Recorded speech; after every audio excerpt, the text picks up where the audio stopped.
मेघालय से जो है पुलिस दल आया था और ये जो सोनम रघुवंशी प्रकरण है, चूंकि वो इंदौर की रहने वाली थी और जो प्रकरण वहाँ पे पंजीबद्ध हुआ है, उस संबंध में ये ज्ञात हुआ था कि वहाँ से जो घटनाक्रम है उसको करने के बाद जब ये इंदौर में रही नहीं, तो जहाँ पे ये रही है तो वहाँ पर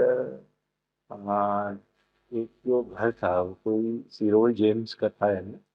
और वहाँ पर जो चौकीदारी और कारपेंटरी का काम बलवीर रविवार अशोकनगर का निवासी करता था।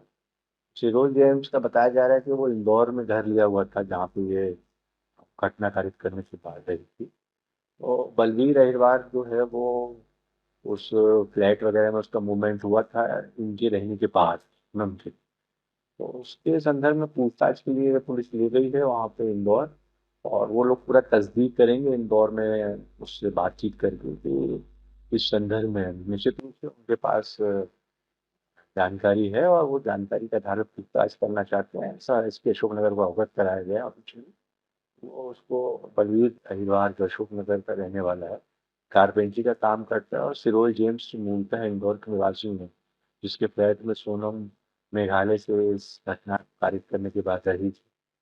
तो वहाँ वो रही थी है ना, तो इस संदर्भ में पूछताछ के लिए ले गए हैं उसको, तो उसके आधार पर वो अग्रिम कार्रवाई करें।